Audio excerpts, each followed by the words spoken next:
As an organization that is also focused on eradicating poverty, we have learned the bitter lesson that many of the people, indeed 40% of those who escape extreme poverty, fall back into poverty, and very often this is related to a health crisis in the family. The fact is, as the SDGs and many of the reports that we produce, including through our sister agency, the World Health Organization, show us that we have a long way to go to achieve universal health coverage, and indeed to fulfill some of the promises, be they constitutional or in terms of fundamental human rights, in terms of access to treatment, non-discrimination and many other issues. Inequality remains one of the most challenging aspects in addressing the issue of health in development.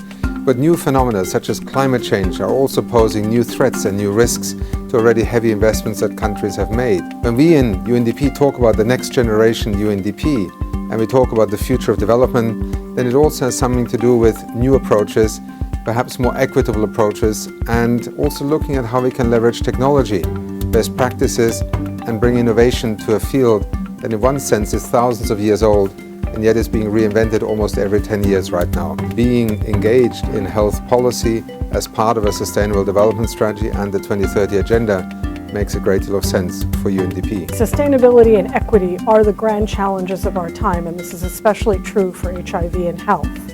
If we don't address the issues at the nexus of health, inequalities, the climate crisis, the digital revolution, we will not achieve many of the health-related SDGs and the SDGs more broadly. UNDP, together with our partners, WHO, the Global Fund, the Joint UN Program on HIV and AIDS, and others, is working in 129 countries to support HIV and health responses. The climate crisis threatens to undo decades of progress in global health, and it's presenting even new health challenges, ranging from exacerbating air pollution to extreme weather events which are ravaging health systems and communities, to disease outbreaks and health emergencies. At the same time, if the health sector were a country, it would be the 5th largest emitter of carbon emissions globally. UNDP is working with partners to strengthen the resilience of health systems and improve sustainable procurement in the health sector. Growing inequalities within and between countries pose an ever-growing challenge to health and development. Around the world, stigma, discrimination, and violence continue to put people living with HIV, migrants, LGBTI people,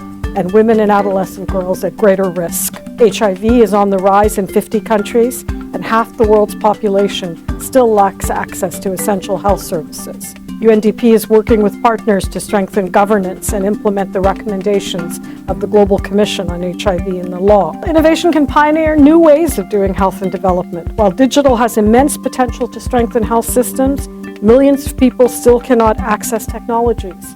And privacy concerns are growing by the day. And through partnerships with the private sector, UN, civil society, we are supporting innovation, access and delivery of health technologies for neglected diseases that disproportionately affect the poor. UNDP has been on the cutting edge of development throughout its history. We need to continue to push the boundaries on thinking, investing, and acting differently to accelerate progress on the health-related SDGs and the SDGs more broadly. By connecting people and scaling up solutions, we can reach those left furthest behind and help them to realize the dream of a healthier planet and a more just world.